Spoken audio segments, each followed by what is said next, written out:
ವಿಶ್ವ ಈಗ ಮತ್ತೊಮ್ಮೆ ಮಧ್ಯಪ್ರಾಚ್ಯದ ಉದ್ವಿಗ್ನ ಬೆಳವಣಿಗೆಗಳತ್ತ ಕಣ್ಣಿಟ್ಟಿದೆ.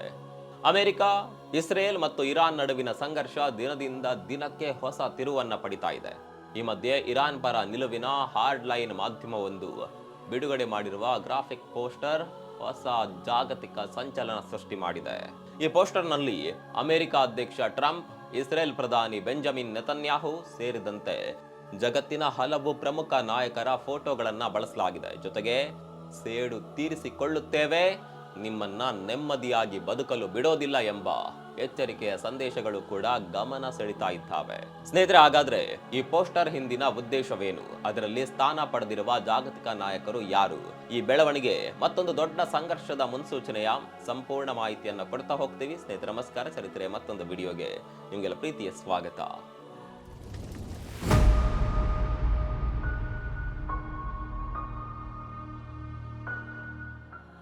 ಇರಾನ್ ಮತ್ತು ಇಸ್ರೇಲ್ ನಡುವಿನ ಉದ್ವಿಗ್ನತೆ ಕಳೆದ ಕೆಲವು ತಿಂಗಳುಗಳಿಂದ ತೀವ್ರಗೊಂಡಿದೆ. ಅಮೆರಿಕದ ಬೆಂಬಲದೊಂದಿಗೆ ನಡೆದ ದಾಳಿಗಳ ನಂತರ ಇರಾನ್ನಲ್ಲಿ ಪ್ರತೀಕಾರದ ಕೂಗು ಮತ್ತಷ್ಟು ಜೋರಾಗಿದೆ. ಈ ಹಿನ್ನೆಲೆಯಲ್ಲಿ ಇರಾನ್ನ supreme leader Ayatollah Ali Khamenei ಅವರ ಪುತ್ರ ಮುಜ್ತಬಾ ಖಮೇನಿ ಅವರ ಹೆಸರನ್ನ ಉಲ್ಲೇಖಿಸಿ ಸಾಮಾಜಿಕ ಜಾಲತಾಣದಲ್ಲಿ ಹಲವು ಸಂದೇಶಗಳು ಹರಿದಾಡ್ತಾ ಇದ್ದಾವೆ. ಪ್ರತೀಕಾರ ಎಂಬುದು ಕೇವಲ ವೈಯಕ್ತಿಕ ವಿಷಯವಲ್ಲ, ಅದು ದೇಶದ ಸಂಕಲ್ಪ ಎಂಬ ಸಂದೇಶವು ಈ ಪೋಸ್ಟರ್ನ ಮೂಲಕ ಸಾರಲಾಗಿದೆ. ಇದೀಗ ಎಲ್ಲರ ಗಮನ ಸೆಳೆದಿರೋದು ಆ ಪೋಸ್ಟರ್ನಲ್ಲಿ ಕಾಣಿಸಿಕೊಂಡಿರುವ 13 ಪ್ರಮುಖ ವ್ಯಕ್ತಿಗಳ ಪಟ್ಟಿ. ಅದರಲ್ಲಿ ಅಮೆರಿಕ ಅಧ್ಯಕ್ಷ ಡೊನಾಲ್ಡ್ ಟ್ರಂಪ್, ಇಸ್ರೇಲ್ ಪ್ರಧಾನಿ ಬೆಂಜಮಿನ್ ನೆತನ್ಯಾಹು, ಬ್ರಿಟನ್ ಪ್ರಧಾನಿ ಕೀರ್ ಸ್ಟಾರ್ಮರ್, ಅಮೆರಿಕದ ವಿದೇಶಾಂಗ ಸಚಿವ ಮಾರ್ಕೋ ರುಬಿಯೋ, ಅಮೆರಿಕದ ರಕ್ಷಣಾ ಸಚಿವ ಪೀಟ್ ಹೆಗ್ಸೆತ್, ಫ್ರಾನ್ಸ್ ಅಧ್ಯಕ್ಷ ಮ್ಯಾಕ್ರೋನ್, ಇಟಲಿ ಪ್ರಧಾನಿ Giorgia Meloni, Germany chancellor Friedrich Merz, Israel ವಿದೇಶಾಂಗ ಸಚಿವ ಗಿಡಿಯಾನ್ ಸಾರ್ ಹಾಗೂ ಇಸ್ರೇಲ್ ರಕ್ಷಣಾ ಪಡೆ ಮುಖ್ಯಸ್ಥ ಇಯಾಲ್ ಜಮೀರ್ ಸೇರಿದಂತೆ ಹಲವು ಹಿರಿಯ ಸೇನಾ ಮತ್ತು ಭದ್ರತಾ ಅಧಿಕಾರಿಗಳ ಚಿತ್ರವನ್ನ ಬಳಸಲಾಗಿದೆ. ಆದರೆ ಈ ಹೆಸರುಗಳನ್ನ ಯಾವ ಆಧಾರದ ಮೇಲೆ ಆಯ್ಕೆ ಮಾಡಲಾಗಿದೆ ಎಂಬುದರ ಬಗ್ಗೆ ಯಾವುದೇ ಅಧಿಕೃತ ವಿವರಣೆ ನೀಡಲಾಗಿಲ್ಲ. ಇದೇ ವೇಳೆ ಈ ಪೋಸ್ಟರ್ ಅನ್ನ ಇರಾನ್ ಸರ್ಕಾರ ಅಥವಾ ಅಲ್ಲಿನ ಸೇನೆ ತಮ್ಮ ಅಧಿಕೃತ ಪ್ರಕಟಣೆ ಎಂದು ಘೋಷಣೆ ಮಾಡಿಲ್ಲ. ಆದರೂ ಅಮೆರಿಕ ಮತ್ತು ಇಸ್ರೇಲ್ ವಿರುದ್ಧ ಇರಾನ್ನಲ್ಲಿ ಉಂಟಾಗಿರುವ ಆಕ್ರೋಶದ ಪ್ರತಿಬಿಂಬವಾಗಿ ಈ ಪೋಸ್ಟರ್ ಅನ್ನ ಹಲವರು ವಿಶ್ಲೇಷಣೆ ಮಾಡ್ತಾ ಇದ್ದಾರೆ. ಸ್ನೇಹಿತರೆ, ಮಧ್ಯಪ್ರಾಚ್ಯದಲ್ಲಿ ಹೆಚ್ಚುತ್ತಾ ಇರುವ ಉದ್ವಿಗ್ನತೆ ಈಗ ಜಾಗತಿಕ ರಾಜಕೀಯದ ಮೇಲೂ ಪರಿಣಾಮ ಬೀರ್ತಾ ಇದೆ. ಇರಾನ್, ಅಮೆರಿಕ ಮತ್ತು ಇಸ್ರೇಲ್ ನಡುವಿನ ಮುಂದಿನ ಬೆಳವಣಿಗೆಗಳು ಯಾವ ದಿಕ್ಕಿಗೆ ಸಾಗುತ್ತವೆ ಎಂಬುದನ್ನ ಇಡೀ ವಿಶ್ವ ಕಾತರದಿಂದ ಗಮನಿಸ್ತಾ ಇದೆ. ಈ ಸಂಘರ್ಷ ಕೇವಲ ಮಾತಿನ ಮಟ್ಟದಲ್ಲೇ ಉಳಿಯುತ್ತದೆಯೋ ಅಥವಾ ಮತ್ತಷ್ಟು ಗಂಭೀರ ಸ್ವರೂಪ ಪಡೆಯುತ್ತದೆಯೋ ಎಂಬುದೇ ಈಗ ಎಲ್ಲರ ಮುಂದಿರುವ ದೊಡ್ಡ ಪ್ರಶ್ನೆಯಾಗಿದೆ. ಆದರೆ ಇರಾನ್ ಪರ ನಿಲುವಿನ ಹಾರ್ಡ್ ಲೈನ್ ವಲಯಗಳಲ್ಲಿ ಅಮೆರಿಕ ಮತ್ತು ಇಸ್ರೇಲ್ ವಿರುದ್ಧದ ಆಕ್ರೋಶ ಹಾಗೂ ಯುದ್ಧೋನ್ಮಾದ ಎಷ್ಟರ ಮಟ್ಟಿಗೆ ತಲುಪಿದೆ ಎಂಬುದಕ್ಕೆ ಈ ಗ್ರಾಫಿಕ್ ಪೋಸ್ಟರ್ ದೊಡ್ಡ ಉದಾಹರಣೆಯಾಗಿದೆ. ಯುರೋಪಿನ ನಾಯಕರು ಈ ಹಿಟ್ ಲಿಸ್ಟ್ ನಲ್ಲಿ ಯಾಕೆ ಅನ್ನುವ ಪ್ರಶ್ನೆ ನಿಮ್ಮಲ್ಲೂ ಕೂಡ ಮೂಡಿರಬಹುದು. ಹೌದು, ಈ ಪ್ರಶ್ನೆ ಈಗ ಜಾಗತಿಕ ಮಟ್ಟದಲ್ಲಿ ಚರ್ಚೆ ಆಗ್ತಾ ಇದೆ.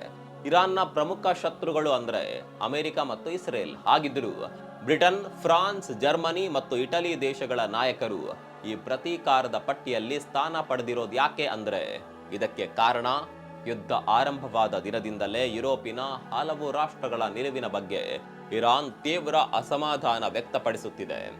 ಅಮೆರಿಕ ಮತ್ತು ಇಸ್ರೇಲ್ ಇರಾನ್ ಮೇಲೆ ನಡೆಸಿದ ದಾಳಿಗಳ ವೇಳೆ ಯುರೋಪಿನ ಕೆಲವು ರಾಷ್ಟ್ರಗಳು ಪರೋಕ್ಷವಾಗಿ ಬೆಂಬಲ ನೀಡಿವೆ ಎಂದು ಇರಾನ್ ಆರೋಪ ಮಾಡ್ತಾ ಇದೆ. ಇರಾನ್ ಮಾಡಿರುವ ಮತ್ತೊಂದು ಗಂಭೀರ ಆರೋಪ ಅಂದ್ರೆ ಅಮೆರಿಕದ ಯುದ್ಧ ವಿಮಾನಗಳು ಮತ್ತು ಮಿಲಿಟರಿ ವಿಮಾನಗಳು ಕಾರ್ಯಾಚರಣೆ ನಡೆಸಲು ಕೆಲವು ಯುರೋಪಿನ ರಾಷ್ಟ್ರಗಳು ತಮ್ಮ ವಾಯು ಪ್ರದೇಶವನ್ನ ಬಳಸೋದಕ್ಕೆ ಅವಕಾಶ ನೀಡಿವೆ ಎಂಬುದು. ಯುರೋಪಿನ ದೇಶಗಳು ನೇರವಾಗಿ ಯುದ್ಧದಲ್ಲಿ ಭಾಗಿಯಾಗದೇ ಇದ್ರೂ ಅಮೆರಿಕ ಮತ್ತು ಇಸ್ರೇಲ್ಗೆ ಪರೋಕ್ಷವಾಗಿ ನೆರವು ನೀಡಿದೆ ಎಂದು ಇರಾನ್ ವಾದ ಮಾಡ್ತಾ ಇದೆ. ಇದೇ ಕಾರಣದಿಂದ ಯುರೋಪಿನ ಕೆಲವು ನಾಯಕರು ಈ ವಿವಾದಾತ್ಮಕ ಪಟ್ಟಿಯಲ್ಲಿ ಕಾಣಿಸಿಕೊಂಡಿದ್ದಾರೆ. ಸ್ನೇಹಿತರೆ, ಈ ಹಿಟ್ ಲಿಸ್ಟ್ ಬಿಡುಗಡೆಯಾಗಿರುವ ಸಮಯವು ಅತ್ಯಂತ ಮಹತ್ವದ್ದಾಗಿದೆ. ಯಾಕಂದ್ರೆ ಹರ್ಮುಜ್ ಜಲಸಂಧಿ ಪ್ರದೇಶದಲ್ಲಿ ಇರಾನ್ ಮತ್ತು ಅಮೆರಿಕ ನಡುವಿನ ಉದ್ವಿಗ್ನತೆ ಮುಂದುವರೆದಿದೆ. ಇತ್ತೀಚಿನ ದಿನಗಳಲ್ಲಿ ಹರ್ಮುಜ್ ಜಲಸಂಧಿಯಲ್ಲಿನ ಭದ್ರತಾ ಪರಿಸ್ಥಿತಿಯ ಬಗ್ಗೆ ಹಲವು ವರದಿಗಳು ಹೊರಬಿದ್ದಿವೆ. ಪರಸ್ಪರ ಆರೋಪ ಪ್ರತ್ಯಾರೋಪಗಳು, ಮಿಲಿಟರಿ ಚಟುವಟಿಕೆಗಳು ಮತ್ತು ಸಮುದ್ರ ಮಾರ್ಗದ ಭದ್ರತೆ ಕುರಿತು ಆತಂಕಗಳು ಹೆಚ್ಚಾಗ್ತಾ ಇವೆ. ಇದಕ್ಕೆ ಪ್ರತಿಯಾಗಿ ಅಮೆರಿಕ ಕೂಡ ಇರಾನ್ನ ಮಿಲಿಟರಿ ಮೂಲ ಸೌಕರ್ಯಗಳನ್ನ ಗುರಿಯಾಗಿಸಿಕೊಂಡು ಕ್ರಮ ಕೈಗೊಂಡಿದೆ ಎಂಬ ವರದಿಗಳು ಪ್ರಕಟವಾಗಿವೆ. ವಾಯು ರಕ್ಷಣಾ ವ್ಯವಸ್ಥೆಗಳು, ರಾಡಾರ್ ಕೇಂದ್ರಗಳು, ಕ್ಷಿಪಣಿ ಸಂಗ್ರಹಣಾ ಕೇಂದ್ರಗಳು ಹಾಗೂ ಕೆಲವು ಸೇನಾ ನೆಲೆಗಳು ಗುರಿಯಾಗಿವೆ ಎಂಬ ಮಾಹಿತಿ ಹರಿದಾಡ್ತಾ ಇದೆ.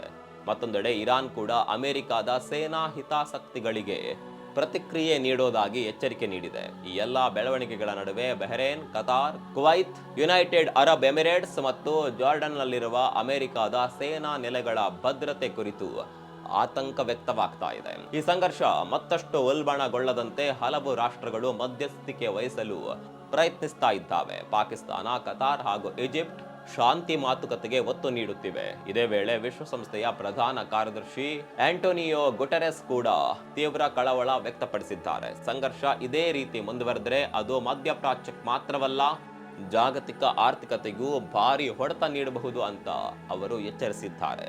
ವಿಶೇಷವಾಗಿ ಜಾಗತಿಕ ತೈಲ ಸಾಗಣೆಯ ಪ್ರಮುಖ ಮಾರ್ಗವಾದ ಹರ್ಮುಜ್ ಜಲಸಂಧಿಯಲ್ಲಿ ಯಾವುದೇ ಅಡಚಣೆ ಉಂಟಾದರೆ ವಿಶ್ವದ ತೈಲ ಪೂರೈಕೆ ವ್ಯವಸ್ಥೆಯ ಮೇಲೆ ದೊಡ್ಡ ಪರಿಣಾಮ ಬೀರುವ ಸಾಧ್ಯತೆ ಇದೆ. ಅದರ ಪರಿಣಾಮವಾಗಿ ಇಂಧನ ಬೆಲೆ ಏರಿಕೆ, ಹಣದುಬ್ಬರ ಹಾಗೂ ಜಾಗತಿಕ ಆರ್ಥಿಕ ಅಸ್ಥಿರತೆ ಹೆಚ್ಚಾಗುವ ಸಾಧ್ಯತೆ ಇದೆ. ಸ್ನೇಹಿತರೆ, ಈ ಯುದ್ಧ ಈಗ ಕೇವಲ ಇರಾನ್ ಮತ್ತು ಇಸ್ರೇಲ್ ನಡುವಿನ ಸಂಘರ್ಷವಾಗಿ ಉಳಿದಿಲ್ಲ. ಕಳೆದ ಕೆಲವು ವಾರಗಳಲ್ಲಿ ನಡೆದ ಬೆಳವಣಿಗೆಗಳು ಮಧ್ಯಪ್ರಾಚ್ಯದ ಭದ್ರತಾ ಪರಿಸ್ಥಿತಿಯನ್ನೇ ಸಂಪೂರ್ಣವಾಗಿ ಬದಲಾಯಿಸಿದೆ.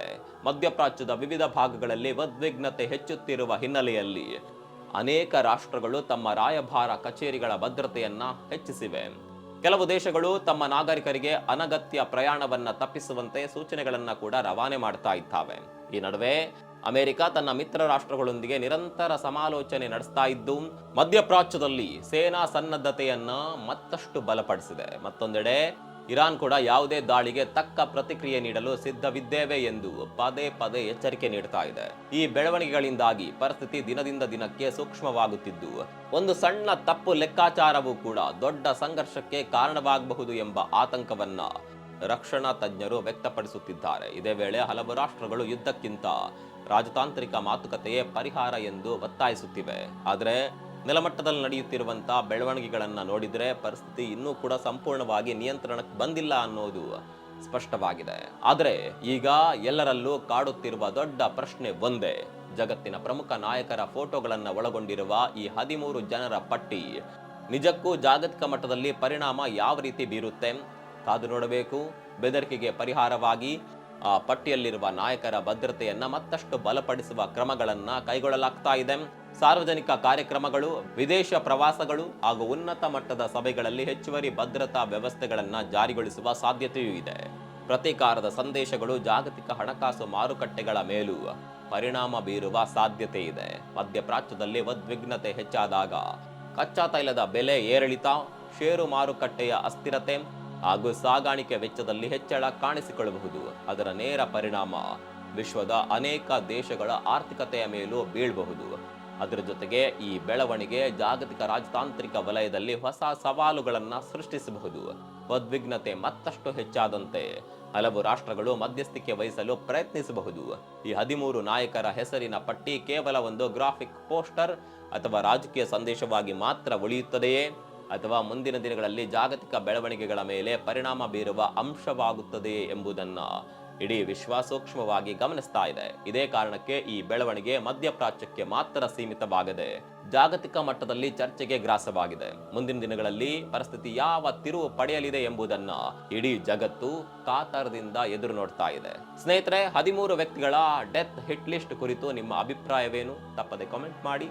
ಮತ್ತೊಂದು ವಿಡಿಯೋದಲ್ಲಿ ಸಿಗೋಣ. ಅಲ್ಲಿವರೆಗೂ ನಮಸ್ಕಾರ.